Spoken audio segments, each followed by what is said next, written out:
I'm replacing Becca for the day because she's out of town. So you're going to deal with me the rest of the session here.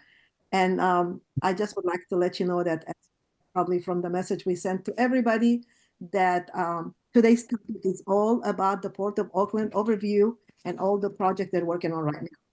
And our amazing speaker is the executive director, Danny Wan, who was named the Port of Oakland's executive director in 2019 by the Oakland Board of Commissioners. The port oversees the Oakland Seaport, the San Francisco Bay Oakland International Airport, Jack London Square, and 20 miles of waterfront property in Oakland. Mr. Danny Wan has been a public servant, local community leader, and a policymaker. He started his career in the late 1980s as a public school teacher in Oakland and San Francisco. In 1996, he was elected to the board of directors for the East Bay Municipal Utility District. In 2000, he was appointed to the Oakland City Council to represent the Chinatown Grand Lake District, becoming the first openly LGBTQ council member in Oakland. 2 years later, he was voted and elected to the position. Please welcome Mr. Danny Wan. Danny, take it away. Thank you, Madeline. Thank you, everybody, for joining to hear this presentation. I'm so very honored to do this. I am going to talk a little bit about the overview of the Port of Oakland today, but really I want to emphasize that the relationship the port really has with the City of Alameda, not only because we are neighbors, separated only one estuary, but because we have so much in common in terms of the economic development prospects of both the City of Alameda and the Port of Oakland. So with that, I'm gonna share screen here and let me know if it works. That working? Yes. Great. Please, anytime during this, what I'm blabbing at you, please stop me, raise your hand or whatever. I don't know how you would recognize that, but ask any questions and I will be happy to answer along the way. So first of all, just a little overview what the jurisdiction of the port is. The port is actually kind of a unique creature in we are a department of the city, however, we're a total independent department of the city, meaning that the governance and the operation and management is all under the Oakland City Charter given to the Port Commission and not the City Council. And the jurisdiction is on the map that you see here. Everybody knows that we run the seaport on the left side, the purple area, but fewer people know that we run actually the Oakland Airport as well. And even fewer people know that we actually own property and manage property all along the waterfront, along the estuary, between the seaport and the Oakland Airport, including many green space and parks like the Martin Luther King Shoreline Park. We are, of course, our mission as an agency is economic development and creating economic impact and jobs for the East Bay region. And we indeed do that, 98,000 jobs, meaning that if we were not here, if the Port of Oakland did not have the airport, the seaport not here, we'd be 98,000 jobs fewer. We create about $970 million of state local taxes, meaning that the activities, the tenants that pay taxes, property taxes, parking taxes, utility, all sorts of taxes, you add up about $970 million. And we create about $7.6 billion of total personal and local spending, meaning the contractors, people who make a living off of the work that we create and the businesses that we generate. So what's it got to do with the City of Alameda? I actually took a look at the Alameda Economic Development Strategic Plan that the city adopted in 2018. And magically, it actually matches up really well with the Port of Oakland's strategic plan. Because again, like I said, the Oakland strategic plan is very much economic development. So Not surprisingly, there are many similarities and synergies that we have between the two agencies' goals in terms of economic development. Let's take a look at them. So Alameda has sort of a priority emphasis on life sciences, clean tech, and green tech. We are absolutely synergistic with the port, with the city here, because the Port of Oakland is embarked on a very, very ambitious zero emissions technology agenda at the port. We intend to convert all our equipment, our trucks, and as much as we can, the seagoing vessels to zero emissions, meaning that we have to implement and buy that technology that is green tech, clean tech, and many times in terms of dealing with marine biology and stuff, and also we're very much responsible for sea rise mitigation. That all involve life sciences, clean tech, and green tech. In fact, we are being very successful in getting lots of grants in. I'll talk about that later. But simply put, we are implementing that technology that hopefully the businesses in Alameda will be able to supply. Blue tech and maritime, well, that's sort of self-explanatory. It depends on maritime industry.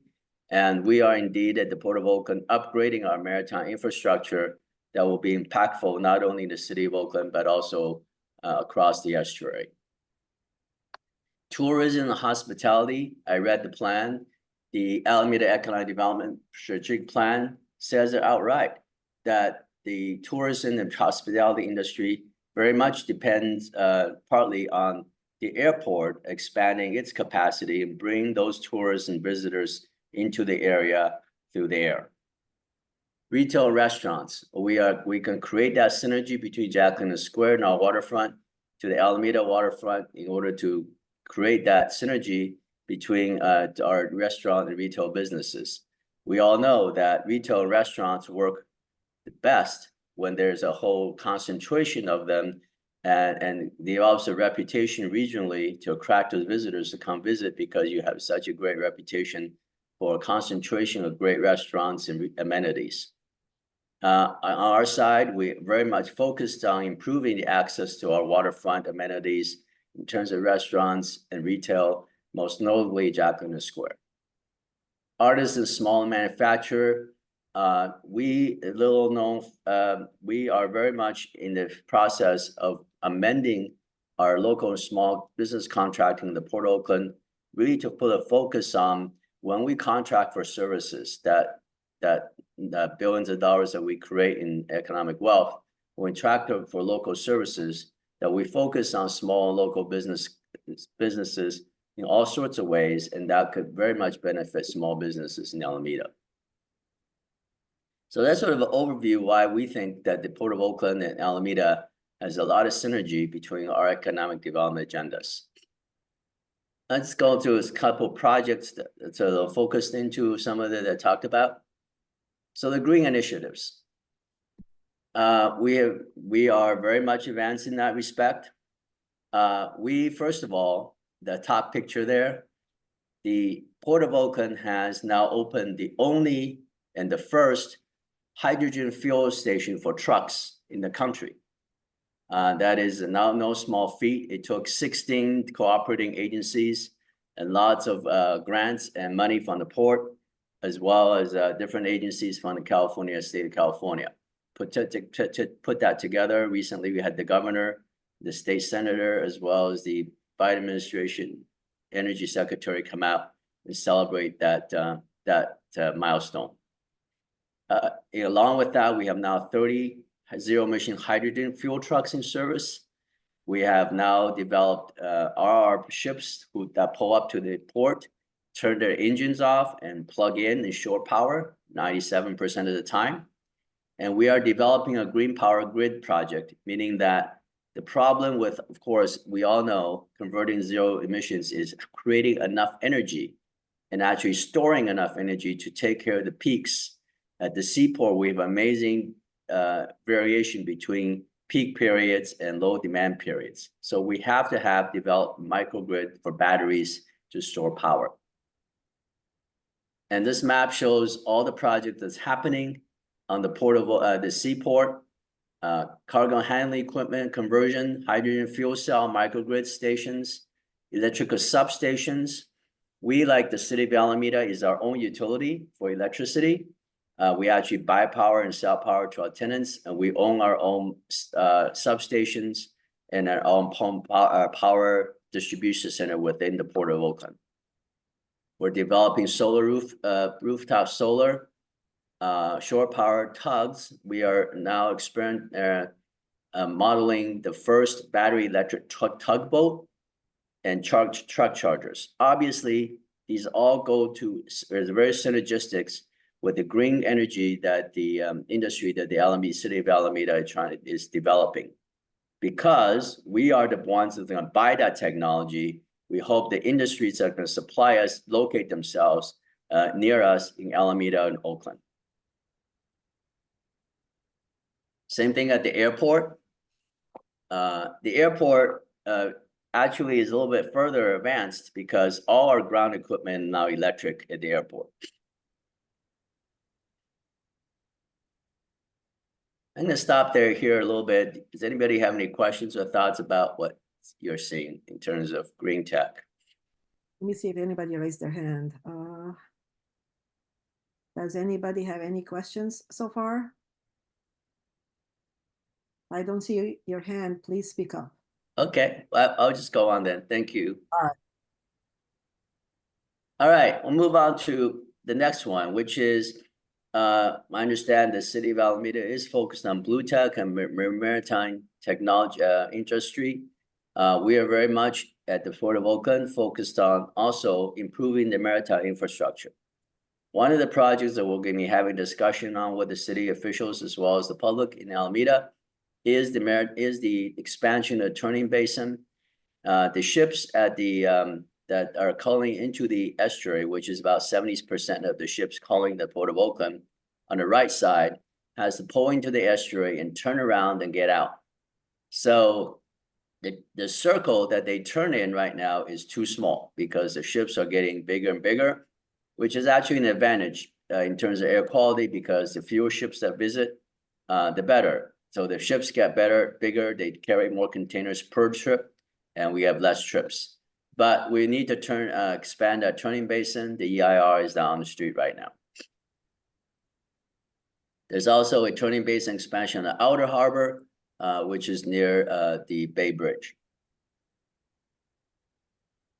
In terms of the seaport facilities itself, if you look at the yellow area, bright yellow area in the top here, that is a terminal, 120-acre terminal that is currently not being used as a terminal. We are very much installing and improving that terminal in order to put it in activation. As well as we're spending lots of money upgrading the bollards and the wharfs, as well as the substations that I mentioned before.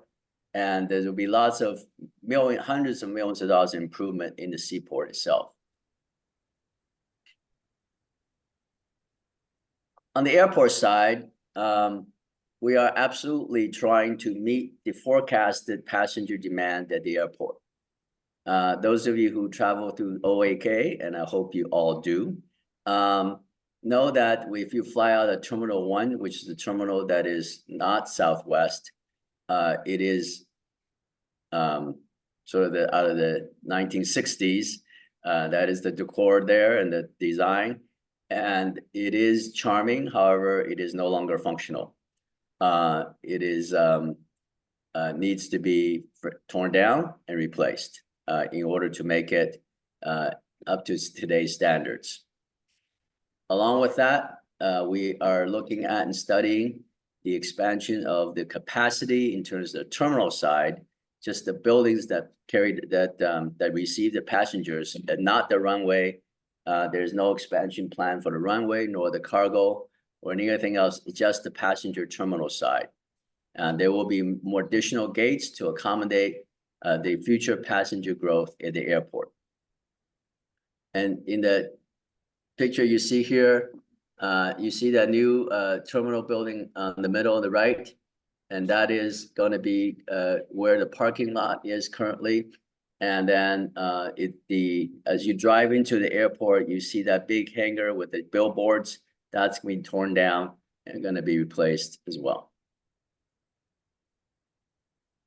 Why are we doing this? Well, number one, the projected growth at passengers at the airport, as you see in the chart, by 2028 and beyond is going to be what we're going to try to meet. We are actually meeting a 30-year forecast into the future, because every time you spend money on terminal, it should last 30 years. And this is going to be a $3 billion project, so we hope it lasts us a long time. So it's going to be modernizing terminals, adding additional net 16 gates, constructing a new terminal, and expand the Customs and Border Protection facility. And it is all to meet traveler demand, to meet the regional passenger demand, modernize facilities infrastructure, and to make sure that we have an experience for our passengers that is up to date. And just a little bit more on the airport terminal, just to show you how bad it is today. Our security and our IT infrastructure does not meet today's standards. We need to meet new TSA facility standards as well. And the cargo handling facilities in Terminal 1 is such a shape that we don't even show people anymore. I used to take tours of it, but then people were like, oh, this is really bad. So it does not meet today's standards. We need to replace that.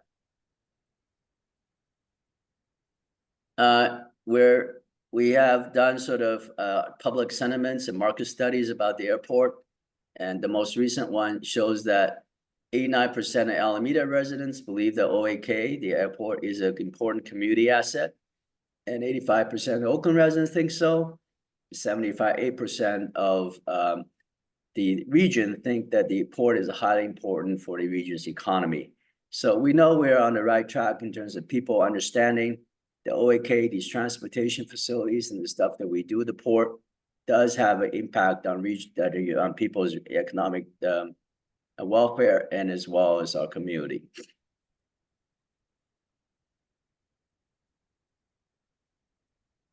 All right. Also in the Alameda Economic Development Study, one of the things that you do look at very importantly is the Alameda's transportation choices. I do notice, however, that it does not mention the port as part of those transportation choices that are provided. I think next time we do this economic study, I'm going to talk some more and give some more feedback, because I do think the Port of Oakland is an important part of Alameda's transportation choices. In fact, we are right across for the estuary. We are an important conduit, and also on the Bay Farm Island side, we're an important conduit of people get in and out of the island. So I just want to point out some obvious ones. Number one, last time we developed the airport, which was the 1980s. It's funny when we still call our Southwest terminal the new terminal, but the new terminal was built in the 1980s. During that terminal, the last one, we actually, Port of Oakland sponsored and partly paid for the Ronkonkoma Parkway. And it is, hey, I take Ronkonkoma Parkway to get to the airport. So I'm sure lots of Alameda residents take advantage of Ronkonkoma Parkway both to get to the airport and onto the freeway. We do have the JL's ferry terminal, which is an important part of the network of the ferry system to get in and out of Alameda and to come back to San Francisco. Of course, the last thing that we've done is sort of we cooperated with the City of Alameda and the county agency transportation to start the water taxi, which is going to be hopefully a pioneering project to further expand that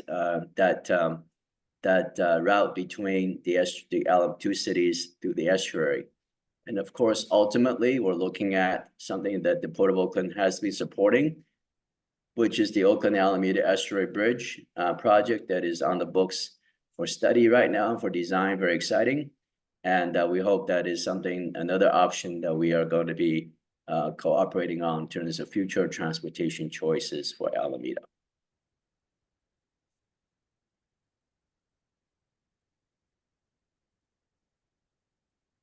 So I hope that I made the case with you today. Again, thank you for inviting me to say that there is very much a relationship and energy synergy between the city of Alameda and Oakland, both in terms of economic development and quality of life for our residents. I think the Port of Oakland has done a very poor job in the past in terms of communicating this, because I think for a long time, the port's philosophy has been, let's keep our head low, let's do our business, let's not talk to anybody, which is not working. I think the last 5 or 6 or 7 years, we've been very much trying to reverse that philosophy and very much build relationships and communicate with our neighbors, both Oakland, Alameda, and San Leandro, and beyond, about what we plan to do, be transparent what we're doing, and making sure that we make those connections. So this is an effort to do that, and we need your support. We are constantly seeking federal and state funds for further development of electrical hydrogen technology, which is very expensive. Just an example, the hydrogen fueling station, for a truck to fuel a tank full, the cost right now is 3 times more than diesel gas. So that is a subsidy there. That is, we're subsidizing those truck drivers. So we're seeking funds, and every time we apply for funds, we do ask for letters of support. We hope Alameda will join us next time and really make those connections between what we're doing and the green tech technology that the City of Alameda is pursuing. Hopefully we'll have your partnerships in upgrading the estuary maritime infrastructure that we're planning to do, as well as we hope that we are having an advocate in you for the airport modernization capacity to really meet the projected traveler demand. I do know, and I'm not living in fantasy land here, that there are people residents in Alameda who are very much legitimately concerned about the potential of that expansion on noise and other factors in Alameda. We're not disputing that. There is impact. We are going to take care of it, meet the mitigation, and listen to people's ideas about that.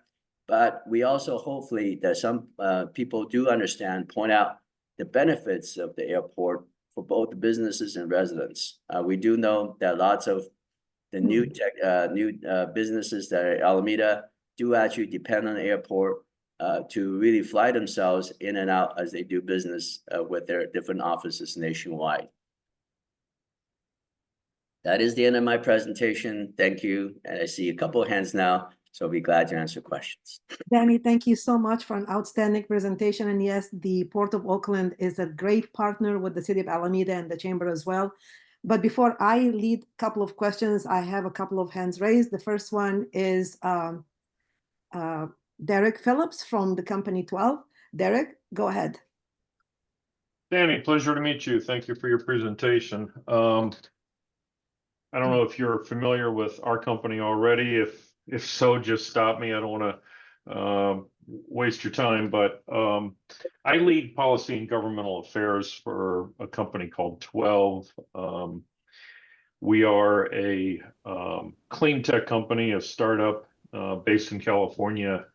We're members of this chamber in as much as we have our largest facility currently in Alameda, where we have a demonstration scale facility for manufacturing our CO2 electrolyzers. We take carbon dioxide and convert that, roll that off into chemicals that serve as feedstocks for manufacturing, in place of fossil fuels, like in support of making products like plastics, foams, and rubbers. But as a practical matter, we're focused primarily on low carbon fuels right now, and most especially sustainable aviation fuel.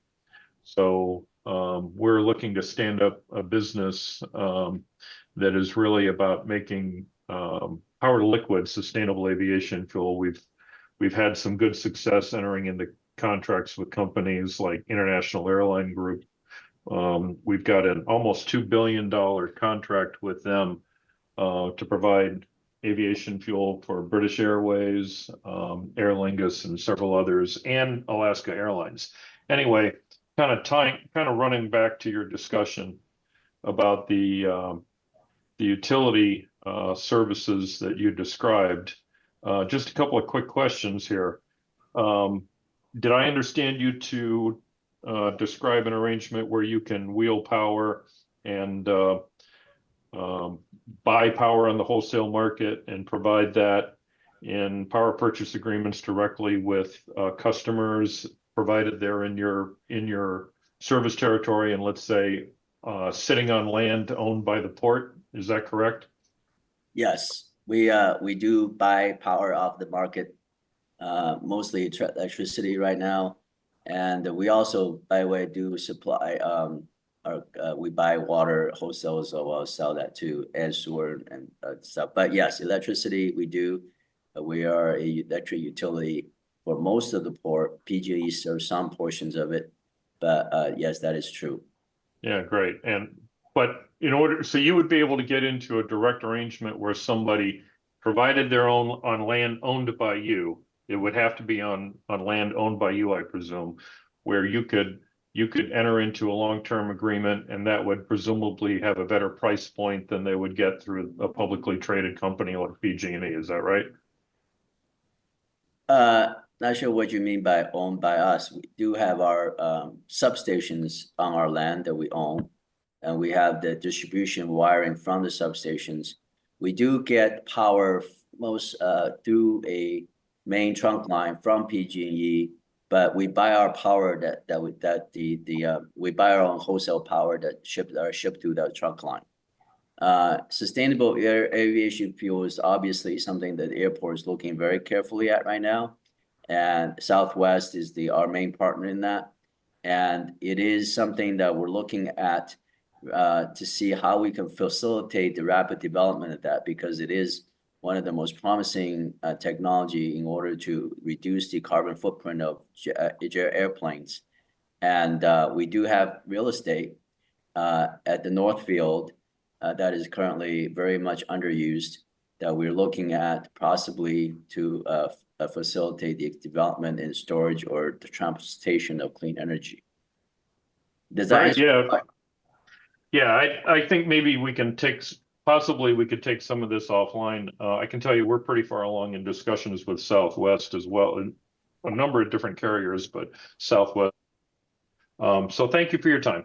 Yeah, Derek, I think, yeah, let's talk, because definitely call us, because one of the things we are looking at is using the port's real estate and land in order to facilitate that process of storage, production, or transport and distribution and fueling of those fuels and clean energy. So we would love to understand how your company might help us understand how we can better use our land for the technology. Yeah, I mean, if you've got land, we're interested in making fuel. And I mean, the big pinch point in California is the cost of electricity, because we're powered electrics. Right. We take electricity, we make fuel, and cost of electricity is a huge pinch point. But, you know, maybe we can get a conversation going here and pull some things together that works for both of us. So thank you for your time. Thank you. Derek, after this meeting, I will connect you via email with Diego Gonzalez. He's the government affairs of the Port of Oakland. Then he will connect you with Danny as well. With that, I know that there's two hands. I'll have to go first to Bill, because he was before you, Councilmember Trish, and then after that, it's you. Bill, go ahead. Thank you very much, Dan, for the briefing. Given my background as a supply corps officer in the Navy, the transcontinental means of transportation through the United States from the East Coast to the West Coast comes into Oakland, doesn't come into LA, doesn't come into Seattle. And in the event that we have a need to dramatically increase our armed forces in the Pacific, to what degree do you have plans to make the conversion from a civilian orientation to a military orientation? Do you meet with the Pentagon to discuss things like that? We've not met with the Pentagon lately, but the Port of Oakland is a designated military, what is the proper word? We're not a facility, how we are a military installation in case of national security emergencies. The latest utilization of the port for a health emergency, as you may recall, everybody, this was 4 years ago now, but the Grand Princess, when people were needed a place to disembark those unfortunate passengers at a time when nobody knew what that was about, pulled up to the Port of Oakland, even though that was a cruise ship that originated out of San Francisco. And we very much accommodated that because we are a designated emergency facility. And the reason that we were picked over San Francisco is because we had the facility, we had the land, and by the way, we had the airport to actually transport those people out safely from the seaport. So yes, very much in the business of being an emergency facility for the region as well. Thank you. Councilmember Tracy Jensen. I'm sorry, Councilmember Treasurer Spencer. Hi, Madeline. First of all, I want to thank the chamber, and I want to thank Danny and Diego, and is it Marhan? I'm not sure how you say your name, but I really appreciate having the three of you here. I'm on the I'm out the City of Alameda's representative for the Oakland Airport Community Noise Forum. And I wanted to share that because I didn't see it discussed, mentioned, but that's a vibrant relationship that we also have with you all. And I really do appreciate your attendance and help trying to, minimize the noise impacts to the region, because it's attended by, residents from across the area that are impacted by the noise. Another issue I wanted to ask about was, a lot of us that do go to Oakland Airport, we take the bus, AC Transit, and that line is being eliminated. And I'm wondering if you all have any insight into that, because trying to be green, we do want to encourage us to take the bus, but I think it's really unfortunate that that line is not being continued. And so in regards to transportation to your airport, I also noted that you mentioned eliminate, or I think a lot of the parking is going to be eliminated at the under the new plan. And so where are people supposed to park? But whatever, it's really to be more green and continue that AC Transit line to help us get to the airport. Thanks. Thank you, Councilmember, and thank you for your leadership on the Noise Forum. Yes, absolutely. We spend quite a bit of staffing resources as well as consultant support to really find the signs and be transparent on the noise impact on the community. And we meet regularly with representatives of Alameda and Bay Farm, as well as other folks, to try to find ways to mitigate the noise. So thank you for helping with that, Councilmember. In terms of the transportation, yeah, we were very also disappointed with AC Transit's decision. We did actually contact them to see what is the cause of all of that. And it is, according to them, their physical situation demands that they cut in certain lines that does not have the ridership in terms of the ranking of the rider. So apparently that ridership on that bus line is not as high as their other lines. So that's what their decision was underlying. But we are looking at some other options in terms of public transport to the airport. And obviously, we spent a lot of money on making BART connected into the airport back a while. So that was something that was done in 1980s facilities expansion. On the parking lot, we are not reducing parking space, we're replacing. So we're taking that one lot and we're going to put some other spaces back. So it's not going to be a net loss of parking spaces. And then there was some rumor about us building a garage. We're not building a garage. We're still keeping the same numbers. But the hope is that people will go to the airport, even though we're going to have more passengers, but they're now going to drive to the airport. They're going to take other means of transportation to the airport. Does that answer your question, Councilmember? Yes, I appreciate your responses. Thank you so much. Thank you. All right, next we have our Abby Thorne-Lyman, Base Reuse and Economic Development Director of the City of Alameda.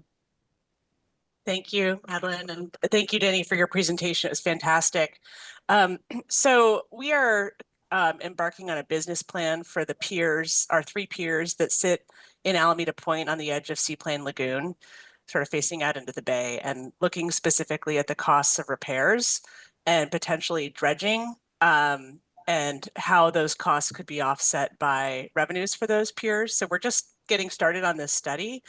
And we do have, Matson is one of our tenants. They have their parts supply warehouse in Alameda Point, and they have used the piers before. I'm just curious if if the Port of Oakland sees other kind of synergies or spin-off business that that Alameda could consider for in terms of using those piers. There's, we're more flexible in what we can accommodate in terms of space and size, right, on those piers. So just curious to get your thoughts. This is another synergy that we would like to explore further. So along with Derek, we're gonna get in touch with you. I think absolutely, we get calls all the time about people who need pier space and pier facilities at the port, and often our answer has to be you don't quite fit because our facility is more accommodated, geared toward bigger container ships and not the smaller size facilities and maintenance facility and equipment facilities. So this is why I say that it's been the port's failure in the past not to actually talk to people around us about the synergies. Yes, absolutely. We should think about how we can utilize your peers for some of the folks that call us for the use of our facilities. So Abby, yeah, absolutely. Please get in touch with us. Let's sit down and look at what we can do in terms of sharing the wealth, if you so to speak, in terms of the maritime operations. Thank you.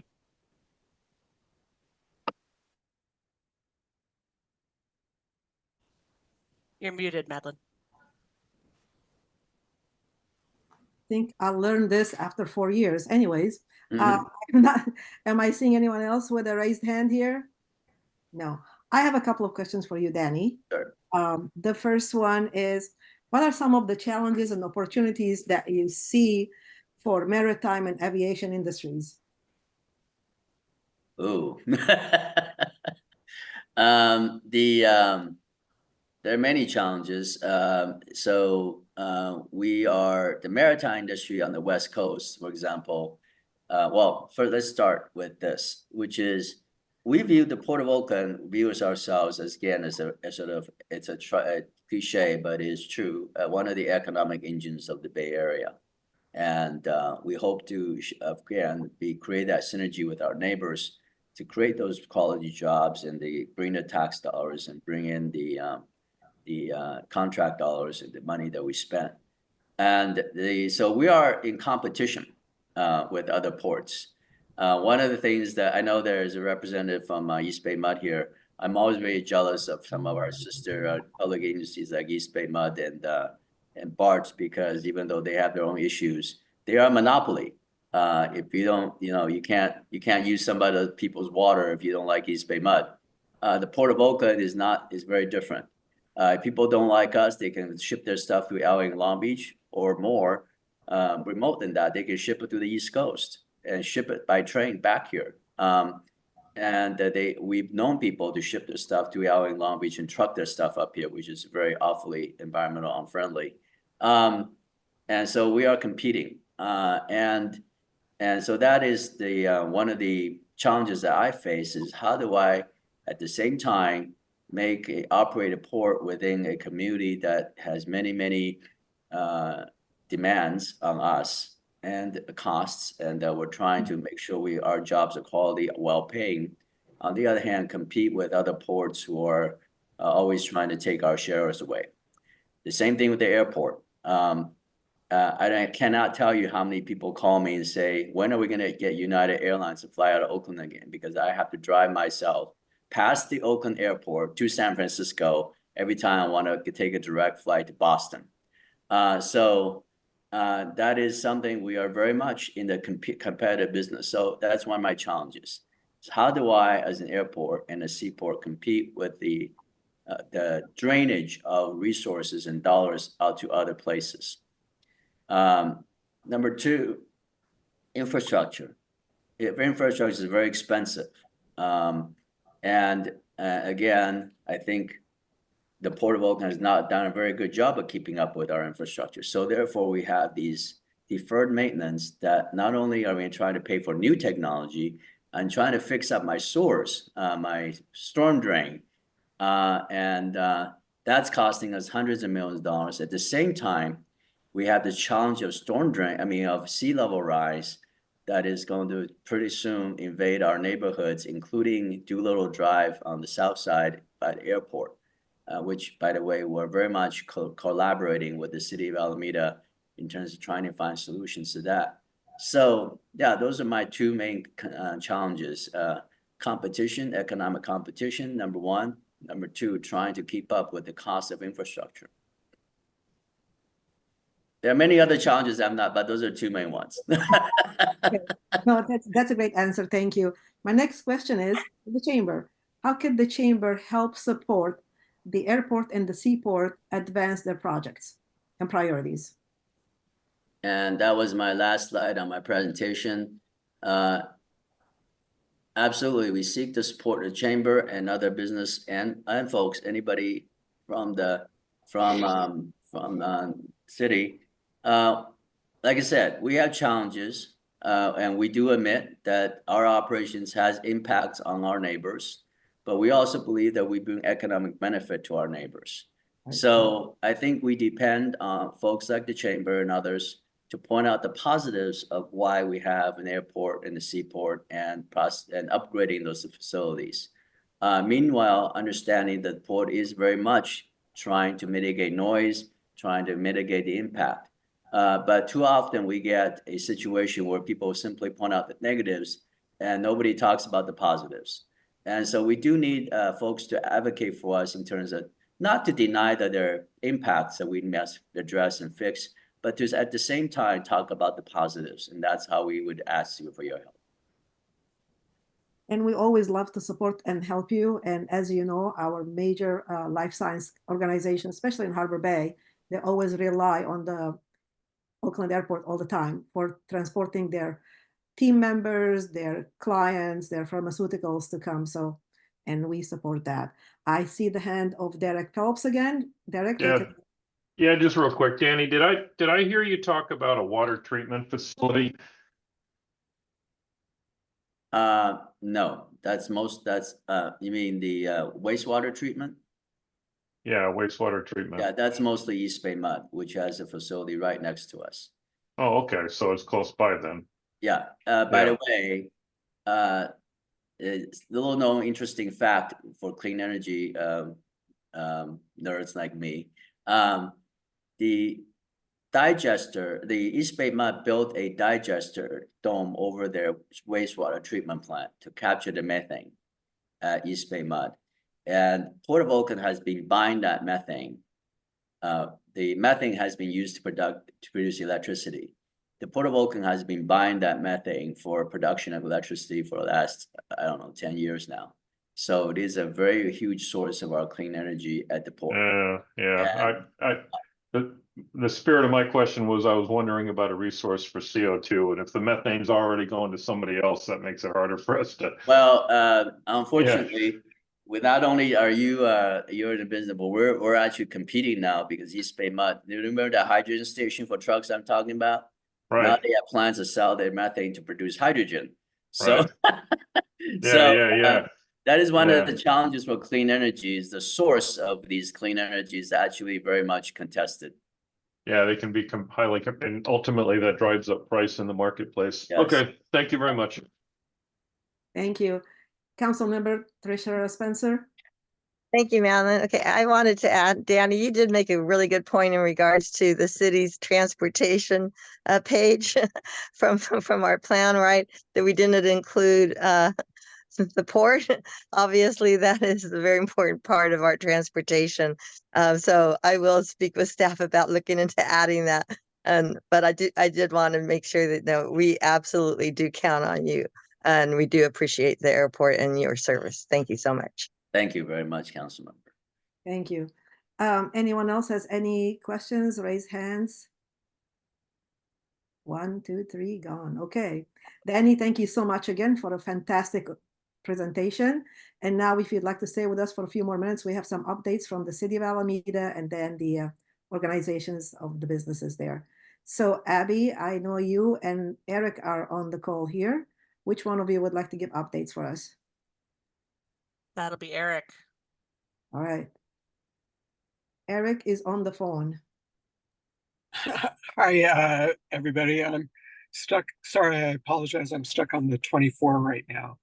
But I just want to mention that we have a job fair coming up on Tuesday, the 24th. I'll email the flyer to everybody once I get back in the office. Right now we have 28 businesses registered, and we're looking forward to a really good event coming up. So thank you. Abby, do you have anything you want to add? No, not at this time. Thank you, Madam. Okay. I'm going to Kathy Weber now, Downtown Association. Go ahead. Good morning, everybody. And good morning, Danny. Hi, neighbor. We are very excited. We are eager to be starting a partnership and a project and expanding the I Am Local, We Are Local campaign, working with the City of Alameda to broaden that initiative. And so as we step in and, you know, we're already looking at the holidays for this year. We're really eager to work with the city and with WABA and the business community to really support that effort to support local businesses and invite friends and neighbors to enjoy Alameda like a local. We've got our rum stroll coming up in October, and then we have our winter market that is going to be on December 7th, which aligns with the city's holiday lighting ceremony as well. So thank you so much. Thank you, Kathy. All right, Alyssa, it's your turn with WABA. Go ahead. Hi, I'm Elisa Glickman, and it's so nice to see you. Thank you so much for your presentation. It was fascinating. We're excited that we have a bunch of new restaurants opening on Webster this week. We have a new dim sum restaurant, and we have Southern Comfort Cajun Kitchen, and a few others that escape me because I haven't had my third cup of coffee yet. But we also have some events coming up. On September 29th, we have our last West is Best series, and we have vendors and a really great band called the Four Stooges. And then on October 5th, we have Feathered Outlaws hosting their Witch Fest, which is an all-day extravaganza with music and, again, vendors and whatnot. And then the following weekend, we start with our food bank players who are doing King Lear this year. So come by Webster and the Healing Garden for a bunch of fun events that are happening over the next couple of weeks. And thank you, Kathy, for mentioning the I Am Local. We had our first photo shoot yesterday, and we have some more today. And we're very excited to be a part of this citywide effort. Thank you, Alyssa. And I'm going to ditto both Kathy and Alyssa with the I Am Local, because the Chamber is joining and supporting that program in partnership with the city. But before that, in 2 weeks exactly from tomorrow, September 26th, is our annual Alameda Economic Forecast, hosted at the USS Hornet from 10 to 1. And we have amazing lineup of speakers there. And we still have some tickets. The tables are sold out, but we still have tickets. So if you have not purchased your ticket, please do so. And with that said, I see our board chair, Joanne Guitarte, there. And I know she has some announcements for some events that she's putting in October. Joanne, take it away. Oh gosh, okay. Impromptu. Good morning, everyone. Thank you, Danny, for the wonderful presentation. I'm super excited with all the new things that are happening at the port. So October 5th, we've got the inaugural Filipino Island Fest that's in partnership with the City of Alameda. Super excited about that. And we've got a big lineup of entertainment and also some dignitaries that are going to be coming through. So mark that on your calendar, October 5th. And that's going to be at Alameda Point Radium Runway. And then October 19th, we've got the second donut fun run. It's in collaboration with our charity partner, Alameda Boys and Girls Club. They're celebrating their 75th anniversary, which is really, really exciting. So come out for that. We're expecting to have probably, I'm hoping, over 3,000 in attendance, and that's our second one. And we've got some pretty good sponsors. We've got the Port of Oakland sponsoring the event, so thank you for that. And hopefully I didn't miss anyone that's on this Zoom this morning. And I am one of the panels for the economic forecast, and I'll be catering as well. So I'll be wearing 2 hats for that morning. As always, Joanne, always many hats. Many hats. Anyone else on the screen here that would like to share any updates or news that I'm not aware of? No? Okay. So, Madeline, if I could. Adam? A couple of things. We have a candidate forum coming up on Saturday, September 28th. We're working with the League of Women Voters, and we're going to be hosting forums for both city council candidates and for Board of Education candidates. It'll be at the Mastic Center starting at 2 p.m. We're going to video it so that if any cannot make it in person, it'll be available online to stream afterwards. And although it sounds already like there's a lot of other things happening on October 5th, I'd like to remind you that the third annual Alameda Pride in the Park is happening on October 5th as well at Chichenio Park. Alameda Pride has been hard at work preparing for this year's event, and it's going to be a fun-filled, family-friendly, dog-friendly, all afternoon long event from noon to 5 at Chichenio Park on Saturday, October 5th. So we hope you can join us for that. Sounds like October 5th is a National Alameda Day for a lot of events. So everybody has to gear up to be here in Alameda all day on the 5th. So our next Economic Government Affairs meeting will be held on October 9th. This time it's going to be held for 90 minutes, 8:30 to 10, because we have a lineup of all the city council candidates doing presentations. That's why we're taking a longer time. I just want to let you know that, and we will send it in the notification of the calendar invite that one only will be held just for 90 minutes. So thank you so much for all of you joining us today, and I look forward to seeing you on October 9th. Meanwhile, make it an amazing and fun day today, and I hope to see most of you on October 26th and all of you on October 5th, since it's a big day. Thank you all. Bye. Thank you, Madeline. Thank you. Thank you. Bye.